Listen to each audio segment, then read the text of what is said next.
And we're back. Welcome to the Becker Boyz podcast. I'm Jeremy. And I'm Robert. And we got one hell of an episode in store for you today. We're going to be going back a little ways into our history in the music industry and share a couple of stories from our time in the metal circuit in Jacksonville that we played a couple of years there. Yeah. And the first show that we played, I was probably 14 or 15 years old. Rob, you were probably 18 or 19. I was 19. And we had never played on stage before, so we were completely in shock, like how much goes into it, being in a band. Yeah, and how much how much dedication it really requires to a little bit of courage too, because you got to get up on there and play, with the hot lights. Well, when did your desire to play on stage or to play in a band? When did you get that desire to do that? Do you remember what age? Was it from listening to us playing in the garage? No, it was after we met Mike, Madman Mike. Can we say Mike? Yeah, why not? Yeah, it was after that, because once we started playing in the garage so much and we started getting the songs down, started getting a real tight sound. Mm-hmm. I mean, the obvious next. Why am I saying so? Well, the obvious next step is to play live. Yeah. No, but I remember I first started playing drums in middle school because You're in the I was taking I had to take Spanish in middle school, and it was on the second floor, and I couldn't go up the stairs to get to it. So they just switched me to band. Yeah. And they asked me what instrument I want to play, and I was like, well, what would be the easiest starting out? And they were like, drums. Like, we need drummers. And I remember Mr. Nelson was the band teacher at Highlands Middle School. Yeah, you went to Highlands for a while. And I just started out on a snare drum, and we would do the clicking, hitting the sticks together. You remember me doing that, practicing like all these tricks with the sticks? Or paradiddles, I think you call them. Was it paradiddles? Or it was for playing. For being in the marching band, not for. Well, yeah, but it's like you're playing the drum and you take the sticks and you hit them like together. You remember, like you twirl them and click them together. But anyway, that's where my journey or my beginning into playing drums started, and then I started playing with a neighbor that lived next door to us. He played guitar, and what did we play? We played we tried to play a lot of Metallica. Yeah, I tried to play. Yeah, off of the Black album. What else did we play? We tried playing Coal Chamber. Yeah. Loco. We could never get that down. We sucked. So really, it was the new metal stuff that was what you were playing first, like the new. Yeah, like that got my the older that pushed me into the music that I eventually started playing. Like, I think it was Nirvana. Nirvana was one of them. Dave Grohl was a huge influence on my drumming. And then I started listening to Limp Bizkit. Oh yeah, it was Limp Bizkit. Favorite band. Oh man, it was Limp Bizkit. It was Limp Bizkit that really set him off. Yeah, I remember, but that's what got me into heavier music. And then I discovered, of course, Pantera and Slayer, and then all the bands that are in that genre, bands that came before them that you start learning about. Yeah, that's crazy, because you start with what you're raised listening to, with what's more modern, and then you go back. You're trying to find where all these bands got their influence, and who pushed them to play music too. And then it just goes back and back and back. Well, what made you want to play guitar? How did you get started with that? Dude, I think it came as just that was what I wanted for Christmas. I remember saying that I wanted to try to play guitar, and that I would take lessons until I got the hang of it. But did me playing with Andrew, our neighbor, make you want to play guitar? Like, you would hear us out there playing? Probably subconsciously. I mean, it's kind of hard to say for sure. Because I remember the first guitar you got was that little guitar, a short guitar. That Harmony. Yeah. It was a little, not that. No. It's made for like a 10 or 11-year-old kid. Okay. And actually I got it from Sears, I think. It seems like everybody. Wait, and then you got the hammer, the slammer by Hammer, right? Yeah, which was like a knockoff, but the Hammer. Slow down, you're getting a little ahead. So it started with the I said the E harmony. It started with the E harmony guitar, and I started playing that. I don't really remember what I was even playing on it. I mean, mostly I just had it. Probably Polly Wants a Cracker, Nirvana. The song Polly. I don't think I knew any songs when I had that one. Once I got the slammer, that's when I started learning the. I actually think one of the first songs that I learned. Let me guess. Honestly, Smoke on the Water or Iron Man. No, it was probably Purple Haze, I think. Really? That's the first song you learned? Huh. Yeah, I was listening to Purple Haze, in the late 90s. So, which is quite the introduction to rock guitar. But from there, it just kind of blossomed. I mean, y'all were always playing out in the garage, so I kind of felt left out maybe. I was like, man, these guys are making some god-awful noise out there. I want to be a part of that. And so I got it, and then I think, was it when I had the slammer that we started playing in the garage, or was it after that when I got the Ibanez? It was either the Hammer or the Ibanez. But, I mean, me and you started playing together and playing, we got heavily into Slayer in like 2002 or 3, I think. So it was maybe 2003. Sounds about right. And then we just started playing a bunch of Slayer songs, like learning as many of them as we could. And then we started trying to make up our own music. Well, that didn't come until a little bit later. Yeah, but I'm saying leading up to when we met Madman Mike and started playing the Crash Menagerie. Yeah, before we really, well, that was the first time that we ever. Yeah. Not long after that was when we first played live at Jackrabbits. It was in 2004, I believe. Yeah, in 2004, I was like 14 or 15. Yeah, I was like 19. We already covered that, but so do you think the all the time that you spent playing drums kind of helped your body to to keep functioning better than? Yeah, I think it kept my strength up for longer than I would have if I hadn't played drums. Yeah. I mean, it's physical. You're using your arms and your legs. Yeah.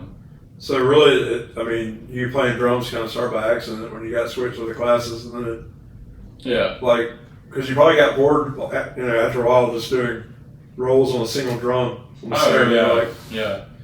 and I was like into rap music when I was in middle school, I think. I grew up listening to country and some rock, stuff that, my mom would play on the radio taking me to school.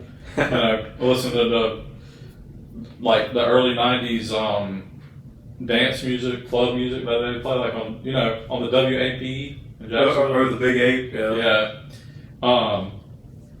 And then of course she would play classic rock, playing like Led Zeppelin and AC/DC and Queen. Mom would play that? Yeah, just whatever's on classic rock radio.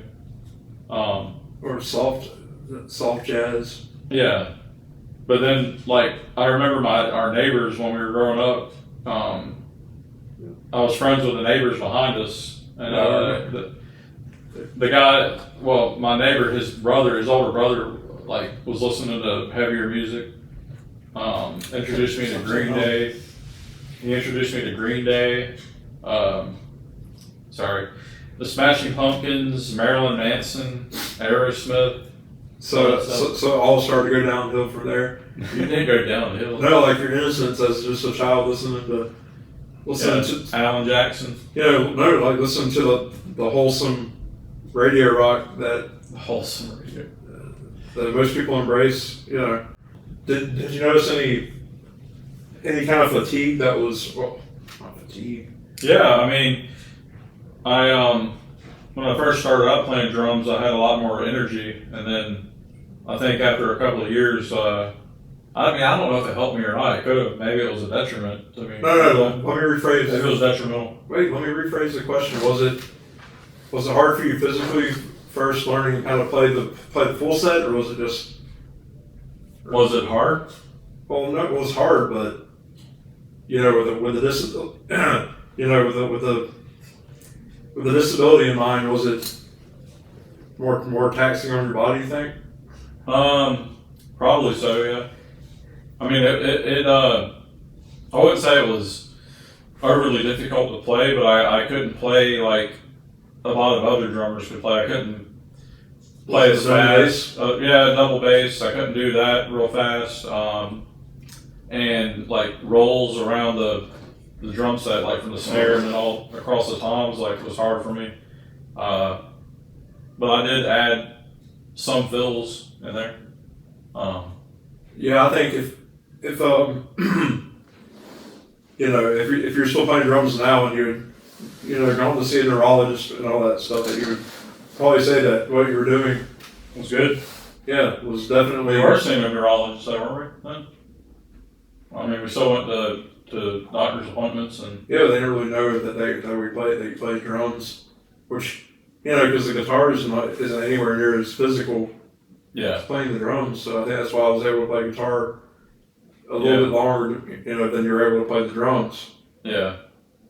But I think it was that was the main reason why we still have the function that we do, is because we were doing that. Yeah. A lot of people within I've lost a lot of function now, though. I know. Yeah. Gotten a lot weaker. Yeah, playing live music was definitely, it's one of the most. Well, do you have any memorable stories, shows that we played that you can remember that were? Well, the first show that we played was obviously the biggest deal. Yeah. I remember seeing your picture. You look like a deer in headlights. Yeah, That was at the back of Mike's head. Yeah, I was terrified. I was terrified. I don't even know why, because it wasn't like there were a lot of people watching us. Yeah. It was people that we knew. It was just being a spectacle, I guess. Yeah. We were a spectacle. Because being a spectacle is a lot more different than just playing in your sweaty ass garage. Oh yeah. Just annoying the hell out of the neighbors. Out of mom and dad probably were kind of irritated with it too after a while. Yeah, they were probably glad for us to move on and get on the stage and play loud instead of in the garage. But that's what's funny though, because they didn't really care that much for the music, but it's crazy. As crazy as it sounds, Dad never came out and told us to shut up. I remember a couple of times he did. Did he? Yeah, like we'd be out there playing It was like Killing in the Name of by Rage Against the Machine. You know that end part? Or like, where he says, what does he say? He says, yeah, fuck you. No, fuck you, I won't do what you tell me. Fuck you, yeah, fuck you, fuck you, fuck you. Anyway, and he's like, come out there and he said, stop using that language or stop singing. Stop using that daggone language. Yeah. Daggone. Well, I remember it was me and, were you out there playing when he came out there? Probably. But I remember it was some guy from high school that came out to try out on vocals that we were trying, me and Andrew. Dude, that's all. Dude, that whole thing is a joke, man. Trying to get people that can try out. Yeah, people that were never singers and they think that they can just go up there and start singing. They're like, yeah, man, I'll be your singer. Yeah. Do you have any experience singing at all? Like, I was never singing. Let's talk about a little bit about our meeting with Mike, how we met him. Well, you'll have to tell that because you're the one that.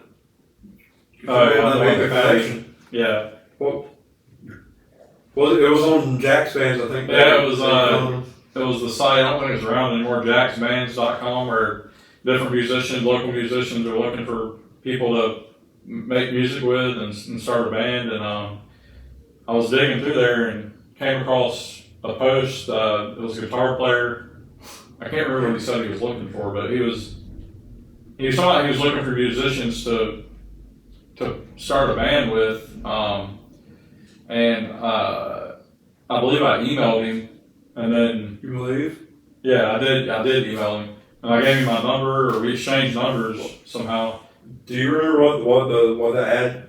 Like you said, he was just looking for people. He didn't say any style of music, or was No, it was just I don't believe it was any style of music, or he said he was looking to play like this hard rock, like punk kind of rock music. Yeah, something fast and aggressive, crusty. Yeah. And I remember our first conversation phone call was like 3 hours long. Did the first time you talked to him? Yeah. Yeah. Oh man, that's Well, you know he likes to talk on the phone a lot. He does. But I mean, we discussed the different kinds of music we liked, and probably we talked a lot about Slayer because we were really heavily into that at the time, and so saying I wanted to play music like that, and then we scheduled a time to play together to try out, and he came over, and I think we wrote like our first song that same day. Like he just started playing a riff. Yeah, he has a. It was that one down. Remember that one? Yeah, does it? I forget how it went. Does It was called "Does It Really Matter?" That was the name of the song. Really matter. Yeah, but like it was like an instant connection with us playing. So and he was a real seasoned, experienced like guitar 30-something years, or more than that, I think. Well, he was in his So imagine he was in his 40s and he'd been playing since he was like. He told us he was 15. different, but he told us he was a different age. I know, because he told us how old he was. We wouldn't want to play with him. I think he was. I think he said he was like 35 or something, and I was like 19, but he was actually 40 something. But do you remember how long that y'all played together before I came into the picture? It was a couple of weeks, I want to say, maybe. Yeah, he had like 5 songs. No, and then I told him, I said, because I never mentioned you before. I was like, "Yeah, my brother played." He's like, "Yeah, my brother played the guitar." I was like, "Yeah, he's inside," and he's like, "Well, bring him out and see." Like you just started playing with him, and I think you learned a lot about guitar playing from him. Or definitely a lot. Probably everything I know about actually playing live, aside from trying to learn. What about songwriting? Were you a good songwriter or more? No, I'm still not a good songwriter. Yeah. Well, that's the thing about I had Mike. the chops, but not the. Well, that's the thing about Mike. He was a good guitar player, and he could write songs. Like, I mean, he's still with us. He's still alive. Yeah. No, he's not in heaven. He's still here. We should actually probably have him on here. We will, but we'll have a call in. we will, but that'll have to be in the next couple of episodes. Yeah. But he's an insane guitar player. Like the style and just everything. No, but I think maybe there is some truth to us, to him saying that it was meant to be for us to play together. Yeah. Because like you said, y'all like instantly locked up, which doesn't happen that often. Yeah. It's not something that. I had tried some other guitar players before him that I tried playing with, and there's just no. they couldn't write a song. Like they couldn't write a song. Yeah. I mean, they could play, and also when they would find out I had a disability, they would not want to play with me or something. Like they were like, "Oh, how's he gonna play on stage and do all that?" See that's exactly the point that I was trying to get to, was that there weren't a lot of disabled people looking for other people to play with. Or there wasn't people willing to give us a chance to play. Yeah. Until we met Mike. Yeah. And he, I guess, saw something in us that other people didn't. Yeah. So we had the power trio, then we had to bring in some low end, so that we got. So we enlisted the help of Mike's friend. He was a postal worker. His name was Nick, a New Yorker from Nick. His name was Nick, and he was from New York. His name was Nick, and he was from New York. Yeah, he was a postal worker that played bass. Yes, he carried the heavy bags. Was he from New York? No, yeah, he was. Yeah, he was. But he did the real hardcore postal work, like walking to the city. Oh yeah. Big ass bag. Yeah. He was an awesome bass player. He played like finger style, not with a pick. Oh, his rhythm. Was he good? Was the rhythm on? His rhythm was unstoppable. Yeah. And then I think too. He did the soul. Yeah. Like strut. Like choreographed. Like a chicken strut kind of. Yeah. I think he was a big fan of Kiss, how they do the whole thing. The choreographed? Yeah, they kind of do that with Paul Stanley and Did they ever have the second guitar player? No. Anyway, we're getting off topic. But so with Mike, Nick, and me and Jeremy, our band was complete, and we just had to write some songs. And it was a very interesting name, because I think he had the name before we even wrote the songs. He did. Crash Menagerie was the name that he had created. Look it up, Crash Menagerie.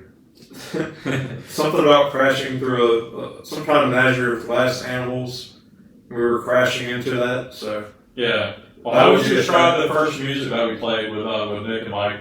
The first music that we did? Yeah. We had like five or six songs I think we played for the first show. We only had like 30 minutes. Well, we had a couple already written. I remember Psychopath with a Loaded Gun and Take That Pill. You know, it's kind of hard to describe the music. I don't think it would. I mean, some of the stuff was probably radio friendly. It was, I would say it's like pop rock, kind of. Kind of, but the style was different than anything I'd heard. Yeah. It had like a tinge of like a metal punk to it, kind of, maybe. I would call it hard rock to pop rock, kind of. I don't know. It had, the songs had melody. The songs had melody, and then we had some faster songs like Papers on My Door and what was that one about? This ain't no barbecue. Don't regret nothing, or Don't regret it. Yeah, don't forget it. Don't regret it. But anyway, we had live recordings of this playing. I think it's on soundfile.com. Really? The audio, yeah. Yeah, it was playing. I was about to say, because video, we don't have much video. I know we played 3 or 4 shows with that iteration of Crash Menagerie. We played at Jackrabbits, the Imperial. Dude, did we ever play at Club Fusion with the first iteration of Crash Menagerie? Where else did we play? We played Jackrabbits, the Imperial. Like all the places, the Pit, when it was called the Pit. Well, we didn't play there with Nick, though, I don't think. No, we never played as a 3-piece. Yeah. But the music would be something I would describe as kind of what's the word? Crazy? No, what's the word? Something that's off the wall, like a person that's off the wall. Yeah, it was more eccentric. You think so? Yeah, because it was somewhat graphic, lyrical content, some of it. Psychopath with a loaded gun. Yeah. Turn into a maniac, hang on the run. Yeah, and take that pill, because if you don't take the pill, something bad's going to happen. Or you're going to go crazy, or... Exactly, something bad will happen if you don't take your pill. Yes. Definitely with Mike. But the music, I think, it could have been on the radio, some of it. Yeah. Like that one we wrote during Hurricane Katrina, the fish song. Oh, yeah. What was it called? I Ain't That Fish or something? I Ain't That Fish, or the Fish Song, something like that. Yeah, about floating, when that. But then there was a second iteration of Crash Menagerie where it was just like straight punk metal. It was just me, Mike, and then Jeremy switched to bass with that iteration because we just figured we didn't need a second guitar player, we just needed a bass player. And Nick somehow had dropped out or was moving on playing something else or something. He found a different band. But anyway, we became a power trio. Yeah. Because there's no money in playing original music. Yeah, we obviously never made any money from it. I think we could have if we would have stuck with it. Or if our disability, if the progression would, let's just say if we hadn't had, yeah, if we hadn't been diagnosed with it, but well, no, that second iteration of music was much more aggressive. We made an album. We recorded an album. Yeah, we have an EP. What's an EP, right? I think so. Yeah. Well, EP, that's extended play.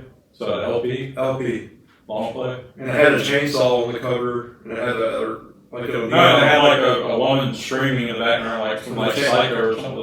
It was like the Chainsaw Massacre. Yeah. And we played at least, how many shows did we play in that band? A lot, like at least 10, I think. I think we played more as a 3-piece. Yeah. But Mike, he would move all of our equipment. He would pack it all up, and we would drive to the venue, and then he would unload it, take all of our equipment in, and he was really particular about where everything was kept in there. And which is good because people will steal your shit. Oh yeah, dude! Other musicians will steal your stuff, man. You can't trust anybody when you're playing the music scene. It's cutthroat, really. I mean, we played. It was all local. You just had to think about that. But it's not a like the AC/DC song says. It's a long way to the top if you want to rock and roll, and that is true. Even though the songs came out so quick, it didn't seem like it was that long. Yeah. You remember playing at Club Fusion with the owner Paul, the Japanese guy? That was a cool place to play. Well, yeah, he didn't play with the band, but he. No, he owned the place. And we played that band, what were they called? Remember they were from Conspiracy? Yeah, Baker Boyz Conspiracy. Dude, those guys were really into our shit for real, I think. They were. But then we never saw them again because we never played there again. No. I remember they were moshing. It was like a 2-man mosh pit. Well, that was later because that was after Sobering the Oath, after we had burned off the mic and we came back. Wasn't it? Oh, yeah. Well, we haven't even gotten into that, man. But, that was in between that and when we came back. Yeah. So the punk metal stuff we did with Mike was great, and yeah, definitely just playing that stuff. how we stuck with it. I remember there was a Halloween show we were supposed to play at the Imperial, and I screwed it up. Yeah, damn you! I screwed it up because I was 15. Yeah, yeah. We had there was a bit of a beef. I don't call it a beef, or it was a 15-year-old calling a grown man and a pig, a fat pig, pig. And that caused our band to break up, and I'm to blame for the demise of the band. The first time, and then we came back with dude, that was our chance. We would have broken out and made it big, man, with the bands, because I think some of them were signed like bands we were playing with. But that brings you to the point of playing music is one thing, but writing your own music, like just playing the music isn't that bad. It's hard, but it's not like writing songs is a whole other level to that. Oh yeah. And as we saw in the band that we started, my songwriting was definitely not on par with what we were playing before. It kind of showed. I mean, this stuff was heavy, but I was just too young to really have that many influences. So we'll go into that.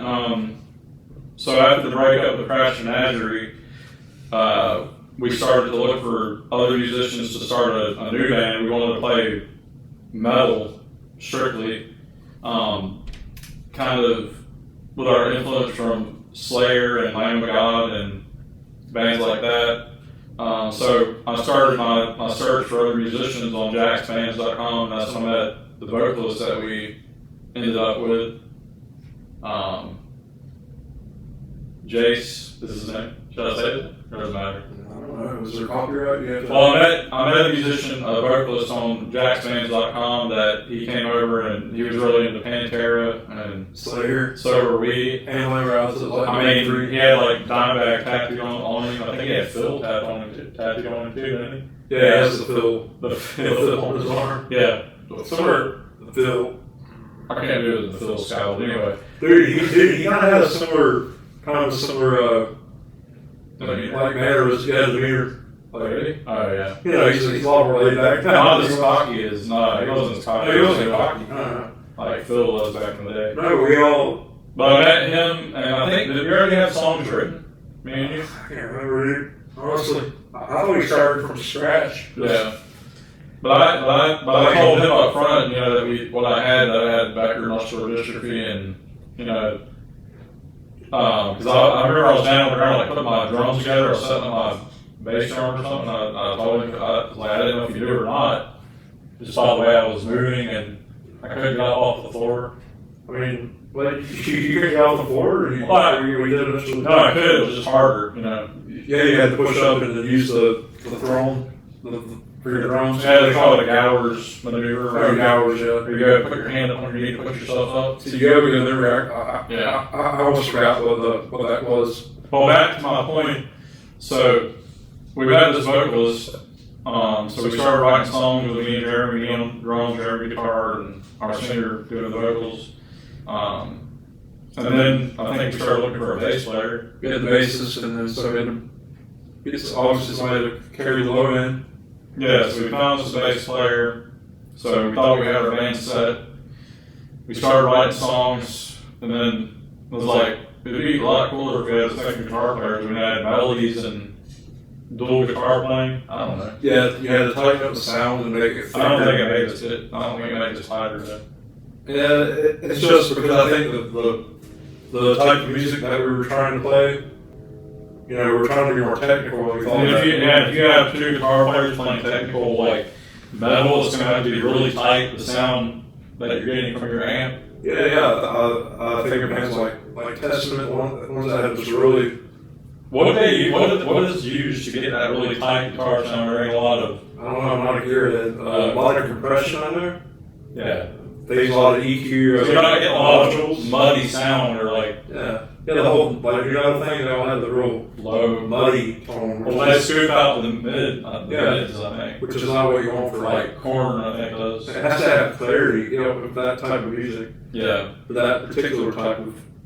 But with this new band that we started, we came up with the name Serving the Oath. It was a lyric. I came up with it, I remember. It was a lyric from a Pantera song. From two Pantera songs.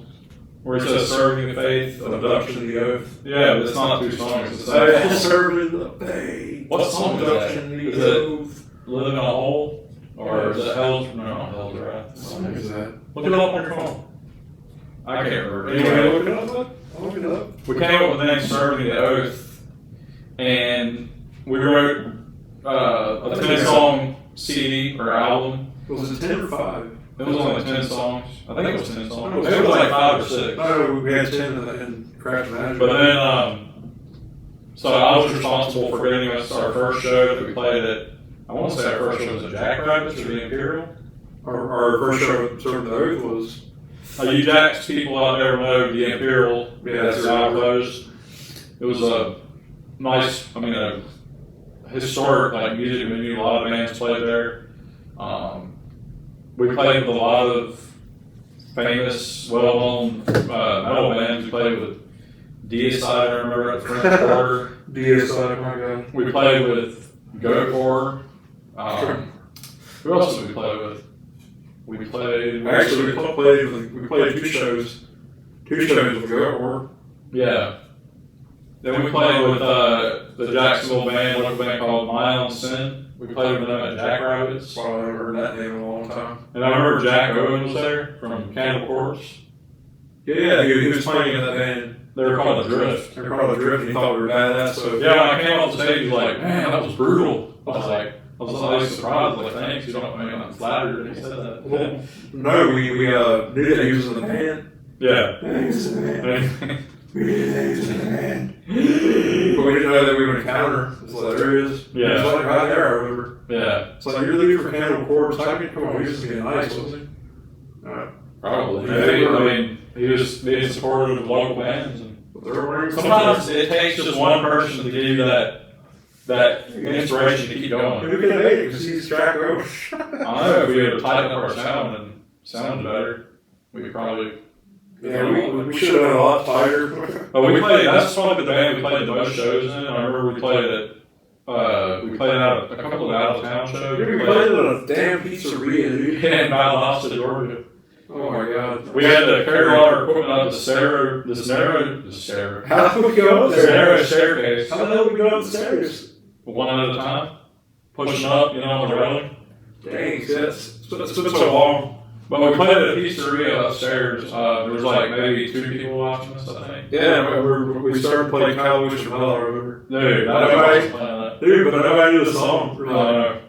Is it because we're in Valdosta, or? We could have picked better songs to play, I think, than Kyle Wish from Hell. We could play like, I don't know. Something people know. Something heavier. Something heavier? Yeah, like we could have played 5 5 minutes long or something. I thought we would just play somewhere hard. Dude, it was like a lot of hardcore fans, I think, kids that really. Well, we played in Valdosta, we played in Daytona. Where did we play Daytona? Yeah, where did we play it? Some bar where there's a cover band playing Slayer songs. Remember Eric came with us that time? Remember he helped us with the trailer? Actually, he was driving the area. Oh, yeah. We had to pull the trailer on. But we were trying to act like we were a real, like, badass band. We were walking, I remember, like, drinking out in the streets and throwing balls in people's yards out down there, pissing in their yards. And then you almost got in a fight with somebody. We're going to cut that out. No, listen, some dude, remember that dude pushed you out of the chair? Oh, yeah. And then our bandmates went to his door and confronted him, and little bitch ass would come out. Our bandmates. But his bandmates came over that. Yeah. So we talked about serving the oath. Did we play anything else? No, it was only Serving the Oath and Crash and Azure, and then. No, but then there was after, then was Serving the Oath. We got back together with Mike. And we got back together with old Madman Mike. What was that, 2000? I want to say 2007 or 8, something like that. And we played a different style of music this time, this go around. We played more like, I want to say, stoner rock, like slower, heavier music. More Sabbathy. Yeah, like Black Sabbath, the days of Black Sabbath, which was more fitting to my ability at that time because I had gotten where I could play as fast and, you know. Yeah, he was kind of. Yeah, playing more groove and just slower. Yeah. But I thought what we did for the time that we were doing, that we were playing in those bands was pretty cool. I mean, I had a lot of fun doing it. And, yeah, me too. But it was definitely too physically taxing for us. I mean, it couldn't have lasted lasted too much longer because. Yeah. See, I was young at that time, and I put a lot of my hopes into making it in a band when I should have known that it wasn't going to work out in the long run for me because my disability would have gotten worse. Had I known that, I would have chosen a different path, but, you know, it is what it is. No regrets, man. So for the podcast, we are still in sort of an experimental stage to try to get the right camera angles, the right lighting, Yeah. and all that. But in the next coming weeks, we're going to be going out. We're going to be having some adventures that we're going to show y'all. We're going to be going out to the beach, out to some of the parks out there, And trails. and Not in trails, but trails. to show everybody kind of what we do when we go out. Show them what these bad boys are made of. These chairs. What these bad boys are made of. Yeah, let me get this together. Hopefully, pray for us. Hopefully, they'll get eaten by gators going through the trail. But yeah, with this podcast, we're hoping to, like we said in the first video, just to kind of expand on that, was we're just trying to kind of. What are we trying to do? Come on, pop it over here. On the podcast, we're kind of just showing what it's like living with Becker muscular dystrophy and touching on what we've done in our lives despite the disability, how we defied the odds, and Keep in mind with the first, what we're doing first. yeah, and show clips of us going places and doing things. Like in a couple weeks, well, actually, next weekend, we're going to a metal concert in Tampa. We're going to see Meshuggah, Cannibal Corpse, and Carcass at the Yingling Center there. So really, we're part of this is to document our lives and what we're doing. Yeah. We don't just stay home all the time. We're going to lock ourselves away. Yeah, hide from the world. We try to get out there as much as we can. we're trying to work with different camera angles and adding two cameras in it, two camera angles instead of one. Yeah, that's what I care about that. But, Yeah, we're trying to improve the lighting, like you said. But we're just trying to prove. You're trying to prove something?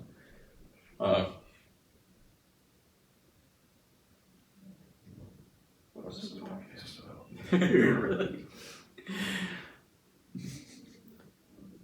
It's about two wild and crazy brothers in wheelchairs, right? More than that. We're wild and crazy guys.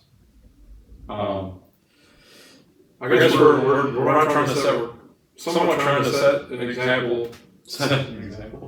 For others that have that suffer from some neuromuscular disabilities. to just show them that they don't have to be defined by that. They can do Anything you want to do. that. You can do what you want, Yeah. and they don't have to be brought down by. You don't have to be pigeonholed or boxed in your whole life. Yeah, because I think the more that people like us get out, the less taboo that it will become. I mean, it's come a long way since when did you say? Since like the 90s? Even since the 90s, yeah. This people's attitude, people's view of, Well, I remember in the 90s growing up, like schools weren't as accommodating to kids with disabilities. What do they do? Well, I'm saying like now they have helpers that help in class. Oh, the aides. Yeah, the aides that are with them. The aides to help them. Yeah, aides to help them. But it's more. I think that's more for people with developmental or like mental disabilities, not physical disabilities.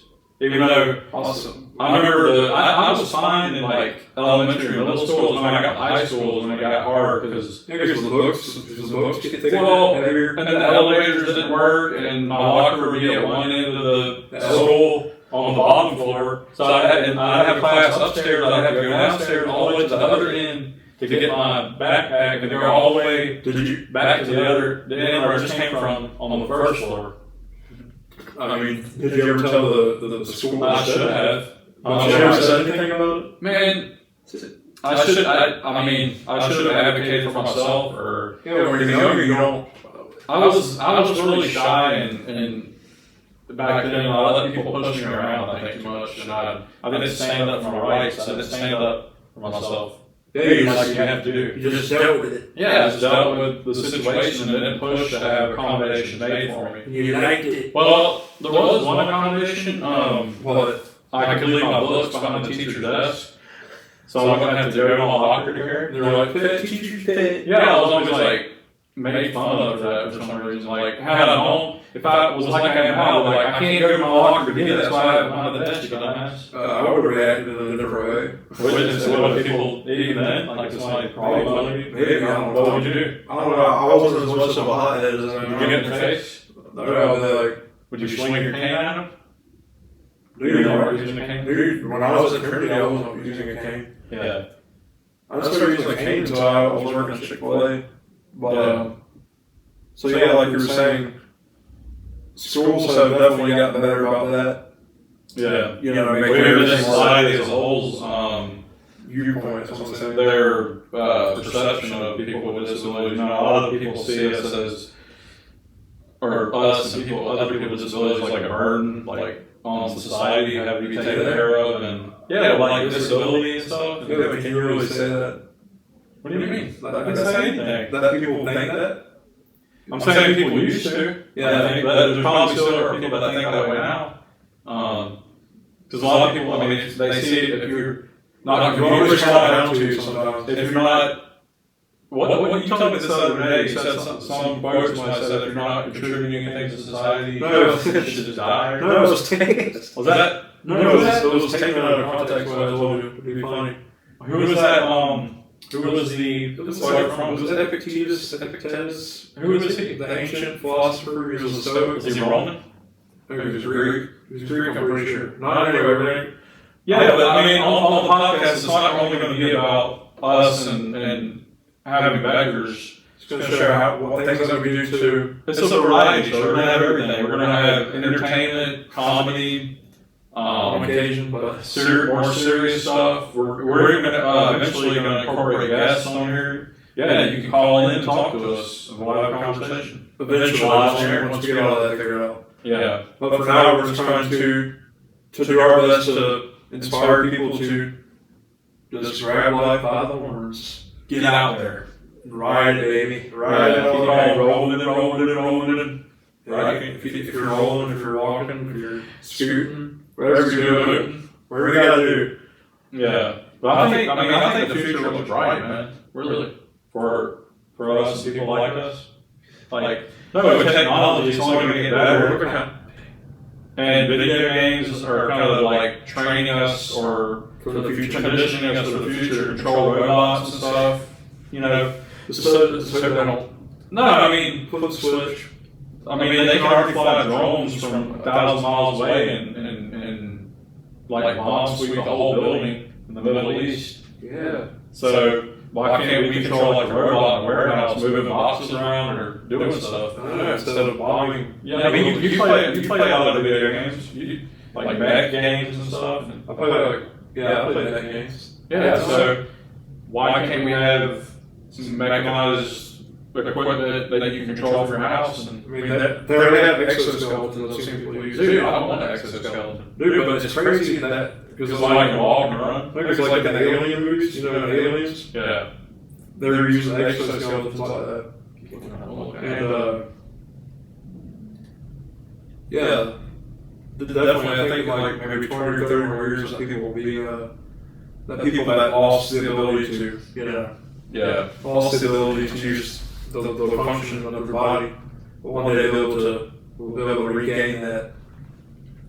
Like RoboCop. Yeah, then they just use just his brain. It's just his brain and his face. But so it had all his memories and thoughts, mm-hmm. And then put it onto a robot body. Yeah, he's half robot, half man. Yeah. But then he comes, he's like the police judge and jury, isn't he? Yeah, he's like Judge Dredd, but different. Yeah, Judge Dredd. But that's a good conversation so far. But yeah, that's our overall goal is to inspire, like we said, entertain and to educate. Exactly. So hopefully when we start bringing guests on, we can expand on that. If there's anybody that's curious about it. Well, I think the next phone guest we'll have is our good friend Greg, right? Is he going to call in? We're going to talk to Greg? I don't know. Yeah. But we have a couple of people we want to bring on and talk with. I think they would add a lot to the show. And just have further the conversation. Yeah, because there's always so many things. I mean, we could talk about. We could sit here and talk about the disability all day, and bore everybody to tears. But we want to show that there's another side to it, you know. Yeah, exactly. It isn't just we're disabled and that's it. Mm-hmm. It's we're disabled and we're trying to get as much out of life as we possibly can. Yeah. We hope that by continuing this podcast, by continuing to post videos, that will succeed in spreading that message. Yeah, dude, the whole world's going to know who we are in a couple of years. I believe it. Almost. We're not boasting. I was about to say something. Can't think what it was. We should roast each other at the end. We could. Man, you're so pasty. Even Numbers blue. It's no. It's yes. No. How about this? I say sushi, you say Pussy. I say pussy, you say Sushi. No, it's supposed to. I say sushi, you say Sushi. No, you're supposed to say what comes to mind next, and I say the next thing you're supposed to say. I say sushi, you say hot dog. I say hot dog, you say wiener. I say wiener, you say schnitzel. Say schnitzel, you say Sunburn. I say sunburn, you say lotion. I say lotion, you say I don't know. Anyway, we'll cut that part out. No, that's funny. Alright, so how are we going to end it? We need to end it. Well, that was pretty good all said with our message to succeed in our message. But no, we need an outro. Okay, the outro. So again, thank you guys for joining us today. Hope you enjoyed our discussion. No. Well, I just thought it was just a long fart joke. Like just staring at the camera. Wait. Anyway. Alright guys, well that's probably going to wrap up our episode. We've had one heck of a discussion, we've had a lot of fun doing it, and we hope that everybody that's watching continues to do so. Make sure to like and subscribe to our YouTube channel at youtube.com/The Becker Boyz Podcast. Again, that's youtube.com/The Becker Boyz Podcast with a Z. And we'll see you in the next video.